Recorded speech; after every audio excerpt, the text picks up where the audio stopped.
Well, greetings everyone, and welcome to Sea of Tranquility. Yes, that's correct. It's the wrong person that's talking to you here. I know that it should be Peter, because Peter's in charge. He's in control all the time. He's very domineering. He puts us in our place. One word out of turn, and it's slapping of the hands, and you won't be on next week. That's what it's like normally. Not this week. It's a free-for-all, because this is album homework assignment, right? So we've got the main man himself, that's Simon Bray. Thank you. I'll be here all week. Going up against the doyen of all things Sea of Tranquility, Mr. Peter Pardo. Okay, so these two have given each other an album each that supposedly they have never heard in their life before. There are albums out there that Peter has never heard. I mean, with that wall of sound behind him, is that possible? It would appear so. Believe me, it's possible. Even after taking a gander at that, yes. And even with Simon's usual lack of show and tell, this man has heard basically every album in the world. So the question is, how easy or difficult was this to even find anything that you knew each other hadn't listened to? Did it take a while? I gave him 5 choices. He picked one of them was he hadn't heard. He gave me one choice. I said, great, there we go. So that was done. So mine was pretty easy. Go figure. So you were difficult, Simon, is that what you're trying to say? No, he gave me some that I'd heard of, and at least one that I own, and one I thought, I want to give that one a chance. And I have. Well, on that basis, then, I'm going to shove you in first. I am intrigued. What did Mr. Pardo give to you to excite your ears? Well, thanks for asking, because you know, when you were talking, and let's be honest, I was just dicking around on my phone, and the reason is I've just had to look up the actual name of the album that he gave me, because do you know what? There isn't a song on there with the title Hermits of Mink Hollow by Todd Rundgren. What a sexy looking guy he is. There's Todd. There he is. There you go. Now, let's just delve deep into my knowledge of Todd Rundgren before this, shall we? He produced Bat Out of Hell.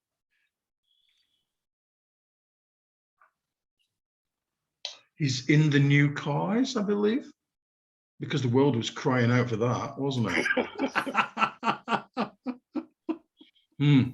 And I thought to myself, do you know what? I've got a Todd Rundgren album, and I do. It's a greatest hits. It's Go On, Ignore Me. And do you know what? I think I listened to it once, and then I did. I ignored it for what appears to be the best part of 23 years. But it's a double album, so it wouldn't have been cheap. It's got a poster and everything. Look, it's got a big poster with like other Todd Rundgren shit you can buy. You know, Utopia and stuff like that. And look, it's got a little picture made out of words. Isn't that good? And I probably listened to it once or twice and thought, well, that's not for me. Well, that's a good start. Isn't it? This is a strong opening. I like this. So obviously. Do you remember just yesterday, and it genuinely was yesterday on a Saturday, when you were saying, Stephen Reed, how we go into everything with an open mind? You remember saying that just 24 hours ago? Yes, absolutely. Mere minute, days, weeks ago. Yes. Yeah. Well, I went into this with a completely open mind. I genuinely did. And unfortunately for you, here's my rundown of the songs on. It's gone off. Hold on. Let's go back to it. Hermits of Mink Hollow. Yes, indeed. Never heard it before. There's only a couple of tracks from it on this. What an interesting record. I believe he played everything on it himself. Am I right, Peter? Yeah. There's allegedly an easy side and a difficult side. I can't tell the difference. I genuinely can't. I don't know if that's to do with the production of the album or whatever. But it all kind of works. You know, flows well for me. There's there's kind of evidence of Spectre-ish kind of productions in there. There's a few synths in evidence. It was released in 1978. I want to say. Yes, correct. There you go. You must know this, Peter. You must know this. Yeah, released in 1978, and there's some really good shit on here. Starts off with all the children sing. Now, you remember previously, Peter, when we were talking about the Duckworth-Lewis method. I think that Todd Rundgren in places sounds a bit like Thomas Walsh from Duckworth-Lewis method, and by that, what I really mean is that Thomas Walsh from Duckworth-Lewis method occasionally sounds like Todd Rundgren in his vocal inflections. Because you know what, this one's 40 odd years old, isn't it? So I think where the influence might be. It's poppy, it's bouncy as fuck, according to my notes here. So yeah, can we still be friends? There's a video for that, isn't there? Yes, there is. There's an official video for it. Yeah, keyboard driven pop. I would describe this and quite a lot of the albums quite yachty or yachty, you know, as in. Oh, yeah. Such pictures he leans back. It's got that kind of, because it's really well produced stuff. It sounds great. Yeah, thank you. But obviously definitely before the term was invented, because it's a relatively new term. It's a format, I believe, in America. Are there like radio stations that pump out that kind of? Oh yeah. How exciting! Soft rock, right? Soft rock. Soft. And I love me a bit of soft rock. This song, which obviously must have been a single because it's got a video. I keep waking up, and it's in my head. It's a great pop song, really great. It is indeed. Yeah, it really is. Hurting for You. I quite often try and relate the vocals or the sounds of things I've heard before. And occasionally I actually Googled to see where he came from, because I thought he sounds a bit like Tommy Shaw there in places. Is he from Alabama? No, he isn't. I'm wrong. But more than once on this album, I've got that kind of vibe. I also noted down that, that it's lush and what, Hall and Oates ? So Too Far Gone, we're in samba mode. Oh yeah, this is like genre bouncing shit, isn't it? In a good way. Not sure it necessarily fits with the rest of the album, but I like it. And then we get to Onomatopoeia, which is Bare Naked Ladies long before they actually turn up. It's a fun song, and I thought to myself, this is going to be really annoying on the 45th listen, and it isn't. Not yet. I did, however, though, so at one point, more than one point, he lists all the onomatic words he can think of, and at one point I thought he went "what," as if he was Alan Partridge from the mid-1990s. There's a joke that most people won't get, but nonetheless, Stephen got it. All right. But I looked it up and he didn't say twat, so I'm disappointed. But yeah, definitely fun stuff. Yeah. Determination's proggy pop. Pretty rocky, but at some point I was listening and I thought, holy Christ, this is just the one person. Does he not get out? Does he know friends? What's going on there? But again, good stuff. Bread is really pompy, Stixy kind of stuff. Who wouldn't like a pompy, Stixy kind of song about hunger? I mean, don't you find that the big issues are always best discussed in a pomp kind of melodic rock kind of bordering on the edge of prog kind of way? I think that's the way that all issues should be dealt with these days. Yeah, I really do. Again, it's a great song. It just sticks in your head for ages. I thought to myself, holy shit, there's a song called Bag Lady. And it's every bit as sad and as subdued as you want. And it sounds to me a little bit like Billy Joel, especially when the sax appears. That's sax, S-A-X. X. She Cried Wolves, Motowny, Stevie Wondery, Lucky Guy, has what I can only assume he was channeling Brian May on the guitars. And that's always a good thing. Nicely layered guitars. Out of Control seems quite prescient, because it seems like he's gone, oh look, New Wave's just over the corner. I can do that. I can be in the new cars in 20 years, 30 years. Maths isn't my strong point. Yeah, Fade Away kind of fades away. It's my least favorite song on the album. It just kind of winds it down nicely. Yeah, Todd Rundgren album. Phone's gone off. Can't remember what it was called, but yeah, Mink Hollow. Yes. There you go. Yeah, it was the catchy name, Hermit of Mink Hollow. How could you not remember that, Simon? I know. That is an odd name for an album, Peter. Is there a story behind that? Is there a reason why he's the only guy on it? He's the hermit, right? When you're a hermit, it's all you. So Well, there you go. what Mink Hollow is, I have no clue, but I'm sure there's some story behind it. I don't know what it is. Because I mean, he has a really wide and varied catalogue, really wide and varied. But I think that what always comes across in all of his stuff is he's a crafting songwriter, isn't he? Really, realistically, and it's interesting hearing those influences that you've mentioned there, Simon, because there are certain albums that he's done you wouldn't hear any of that on, whatsoever. Realistically, do you know? So the question has to be: did he do it well, Simon? Is it an album that you would forget about completely? Think, not for me, utter nonsense. Is it an album that you would stream from time to time? Because I know that you stream things from time to time. You do, don't I? You do, yes, absolutely you do. And occasionally you or a member of your family sometimes buys you a physical product. So is this something that you may not buy, but maybe a member of your family for, I don't know, Father's Day that's just coming up could possibly think, well, you know, my father does not have that album. I should buy it for him. Would that be a gift that Mr. Bray would like?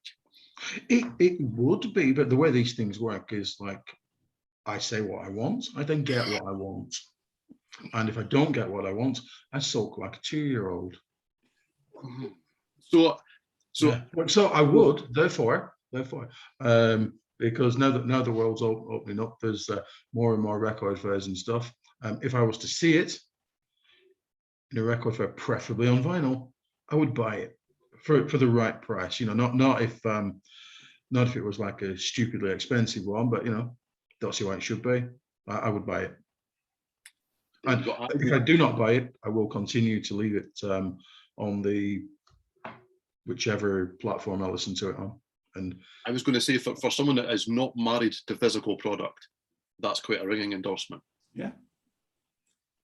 Very good. So there we go. You know, Simon had never talked about Todd Rundgren before, and I know he's got a love for really good pop music. So I was like, I wonder if he's ever listened to much Rundgren. And I personally like this album a lot and Simon did a brilliant job of talking about all the different styles that are on the album. And you could say that about almost every Todd Rundgren album, but like Stephen mentioned, no two albums really sound alike. He is, to me, I know everybody calls David Bowie the rock and roll chameleon, but to me, the true rock and roll chameleon has always been this guy. No disrespect to David Bowie, because I love him as well. But man, this dude does all sorts of different stuff from album to album to album. And in every album that he puts out is so varied. Like, it's great stuff. I'm glad you liked it.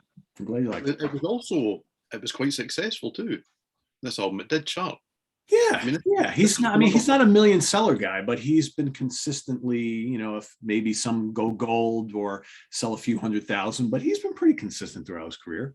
I mean, even here in the UK, it got to number 42 in the album charts. 30, he says, was struggling. Nice. 36 in the Billboard Pop Albums chart. I never know what these charts in America. I mean, there's 3,000 charts for every single release to possibly fall into, and you can be number 1 in the Billboard's Hot 100 and be number 42 in the rock charts. So I don't understand them, and I don't pretend to, but this does seem to have been quite popular. So yeah, maybe one of his more straight down the line albums in many ways, I would suggest.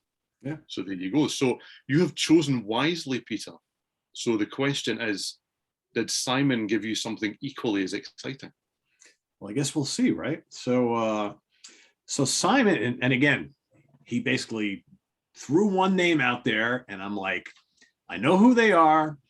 I listen to Martin Popoff talk about him almost every week. I've heard Simon talk about him, but I've never listened to a lick of their music. That's the Stranglers. Ratus Norvegicus. Did I say that correctly? Okay. Debut album from 1977. I will admit, I have and had a lot of preconceived notions about the Stranglers. And basically, and I never listened to a lick of their music, but based on what I've heard, I expected to fully hate this album. Okay. So, first track, well, first of all, Hugh Cornwell on guitars, lead and backing vocals. Jean-Jacques Burnel on bass guitar, lead and backing vocals. Dave Greenfield on keyboards, a lot of keyboards. Jet Black on drums and percussion. First track is called Sometimes. I am amazed. This album's from 1977. I am amazed at what I was hearing because this sounds like something that could have been released in 1967 or 1968. This really strong, like late 60s psychedelic pop feel. I mean, I felt like I was listening to a Doors song. This really cool Ray Manzarek keyboards. I know you hate the Doors, Simon, but it's like Ray Manzarek is playing keyboards for this band. Mixed with this kind of like early, because it's 1977, new wave is not really a thing in 1977. This new wave post-punk thing, which normally I don't like, especially on the vocals, but it's oddly a lot of fun. And to me, it's like 77 meets 67 coming together. It's a fun song. I'm like, okay, this has my interest. Goodbye Toulouse. Upbeat rockin' song, kind of jangly, kind of punky, but kind of prog in its complexity. I mean, there's guitar licks going all over the place, got the keyboards going there. It's all like kind of like making sense. It's like this weird collision of all these different styles for 77 that I shouldn't like, but I really do. Really good guitar work on this track. Another good song. London Lady. Don't really care for that too much at all. Little too much on the punk side for me. Very repetitive, like the rhythms, the riffs are kind of repetitive, the vocals. It's a little on the silly side, but the guitar work is pretty good. Not one of my favorites on the album at all. Princess of the Streets. I started to get a little discouraged by this point. Not a fan of this song. Kind of a slow song, kind of plodding. He's kind of crooning on the vocals. Don't really like that. However, track number 5, Hanging Around Love. I like this one a lot. Again, those kind of circusy, Doorsy, Ray Manzarek keyboards all over the place. I love the chorus. Really catchy song. To me, if you would have told me sight unseen, check out this cool kind of like psychedelic pop song from 1968, I'd listen to it and be like, oh yeah, God, how did I never hear of this band? That definitely sounds like something from the late 60s. It's not. It's from 1977. Great song. Love the guitar and organ solos because there's quite a few of them in this song and a lot of these songs. Track number 6, Peaches. Holy fucking Deep Purple, John Lord, Hammond organ meets late 70s punk sounds. What? Like this like shouldn't work at all, but it does. Great grooves. Love the fun chorus. One of my favorites on the album. Get a Grip on Yourself. Another winner. Reminds me of similar era Bebop Deluxe. And what's really interesting is Bebop Deluxe in the late 70s, on definitely their last album, which came a little bit after this, but their second to last album, were kind of predating new wave before it was a thing, right? Kind of like that art rock meets post-punk type of thing with a little bit of electronica and whatnot. These guys are doing the exact same thing. And I think Get a Grip on Yourself is just this kind of like post-punk art rock, early new wave, fun chorus, upbeat, awesome keyboards. Why do I like this? I don't know, but I kind of do. Love that song. Ugly, rocks hard. Totally dig that. Heavy riffs. To me, it doesn't sound like 1977 again at all. Late 60s. I mean, it's just amazing to me how much of this album just seems like something from another time, but it's for 1977. It's kind of fresh and different. And then you got Down in the Sewer, which holy prog, multi-part epic. It's like what, 7 minutes and change. It's heavy. It rocks. Snarling vocals, big guitar riffs, loads of Hammond organ. Everybody says my eyes always light up when I say loads of Hammond organ. Yes, it's all there. The Stranglers going heavy rock and prog. I love it. Way cool. Best song on the album for me. I totally dig it. 9 tracks. I didn't know what to expect, and this totally threw me for a loop, because sometimes when you have preconceived notions about things and then you actually go and experience them, it's great when it's totally not what you expected. The Stranglers to me are an interesting band and an interesting choice. I like the Stranglers, but I'm not a massive fan in the way that I know that Simon is. And I think this was an interesting choice album-wise too, because, I mean, we're right at the very start here. And as you say, Peter, they predate and post-date quite a lot in terms of sound here. It's a very interesting kind of amalgam of what has been, but they're actually setting the path for quite a lot of what's going to come. And I don't feel, and even not as a massive fan, I don't necessarily feel that they get the credit for that, because they were setting themes here that lots of bands would take to even greater success. The Stranglers were big news over here for really quite some time, but other bands would take them to greater success. And hindsight seems to pop the Stranglers quite strangely and quite wrongly, in my opinion, into this neat little punk box. And that is, to me, yeah, it's in there. Do you know that there's a very small element of that kind of DIY anger, but that's what it is. It's a small element. They're much more refined right out of the box for me. I mean, Peaches was a big hit for them, and it set them up, because this album, I think, top 20 in around there, 25, something like that. It'll probably be at the bottom of the page I'm looking at here. It was number 21 in the UK. So, I mean, for a debut album back then, when there was so much going on, that's quite impressive. And I don't know, I mean, Simon, you're a big fan of the band. If someone was to say to you, so describe the Stranglers to me, where would you put them? Where do they land? Well, they're always lumped in with punk, but they're not, in my mind, they're not punk, because they're all that little bit older. Jack Black's well in his 80s now. He's retired. He's no longer in the band. But Jean-Jacques Benoit was 70 about 2 weeks ago. They bestride everything. They made 5 albums in about 3 years, from this one up until The Gospel According to the Men in Black, and they were all pretty different. They made this one and the second one, No More Heroes, were pretty much recorded at the same time, and they both came out, within months of each other. A bit like Elton John's work ethic at the time. But by the time they'd got to Gospel According to the Men, we were completely in post-punk at that point. At a time when people, ain't Joy Division fantastic? They've got the show, like, showing the way through everything. Oh, fuck off!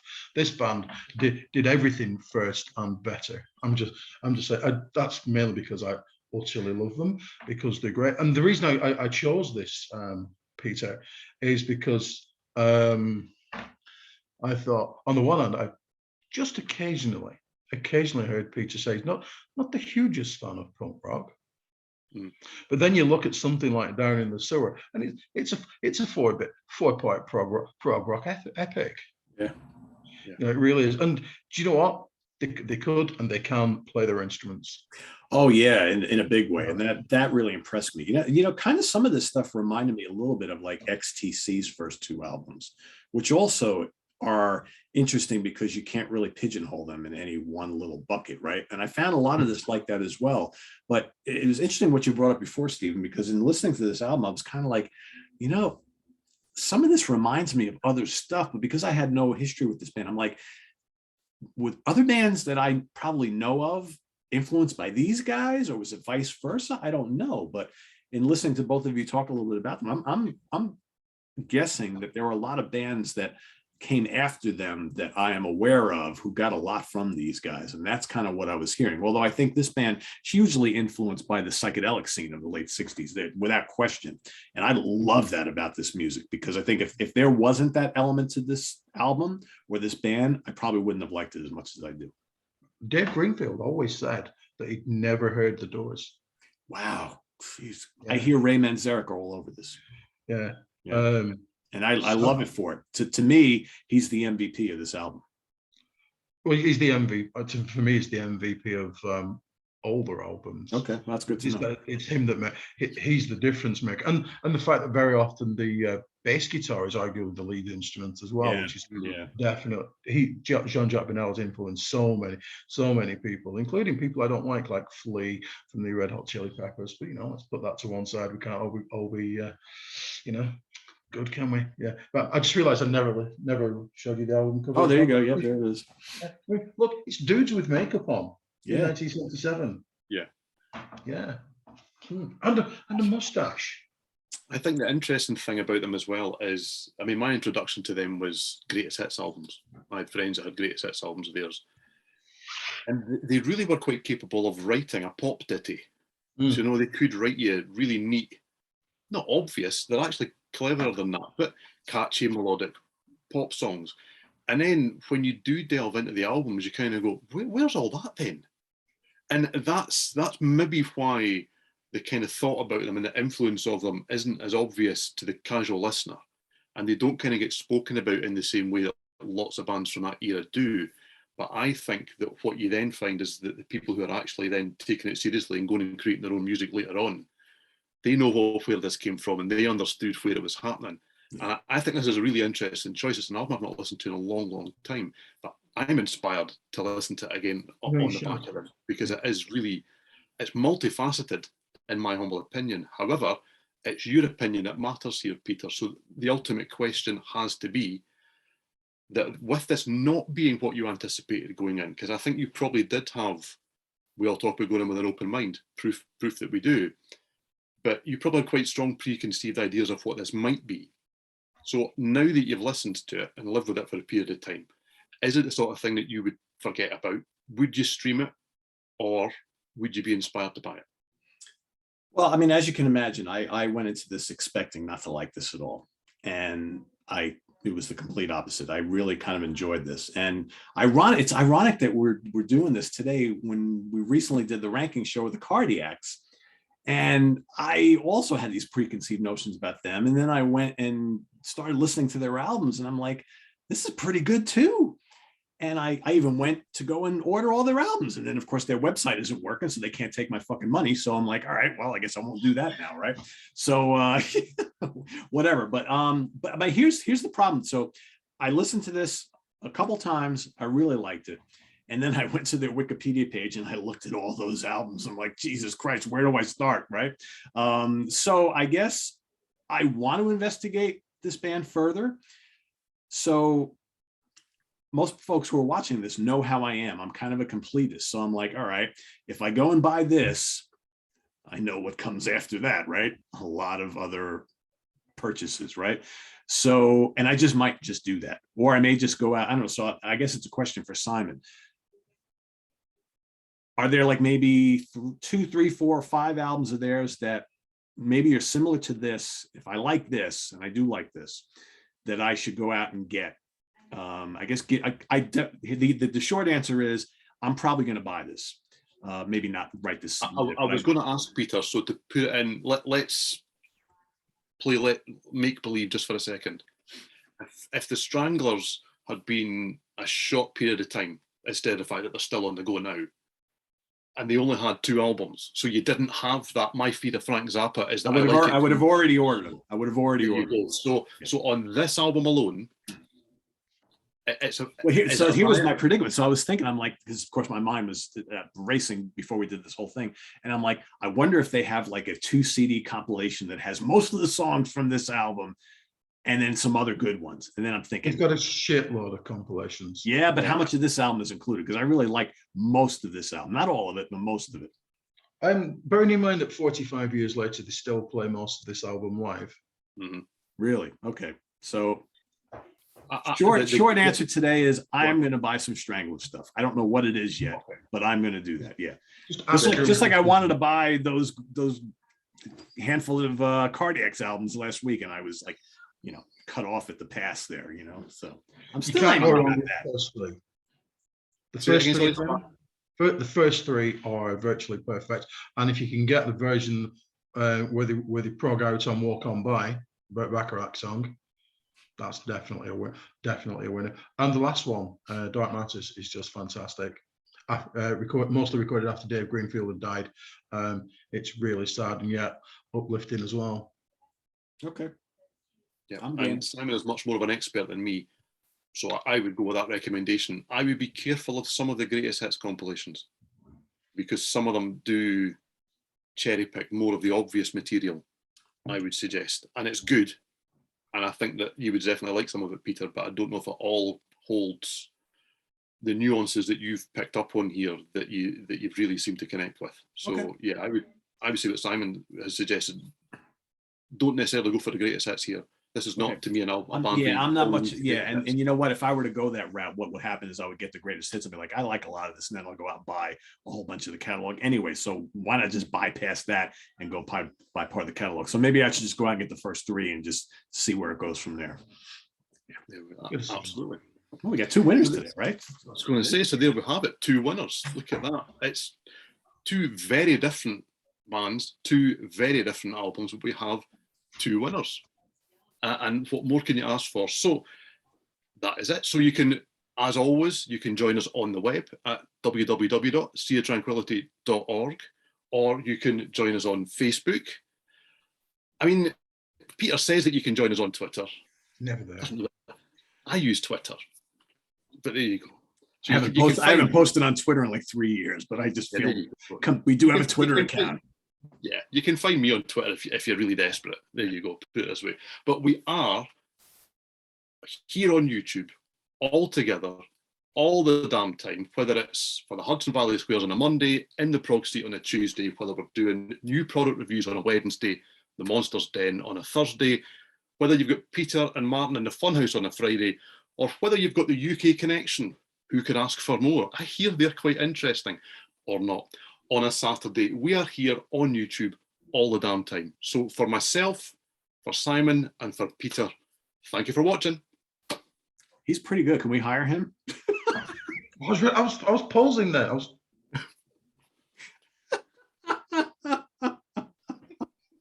Are we gone? Still there? We're still there, aren't we? Oh shit. Hi everybody. Bye.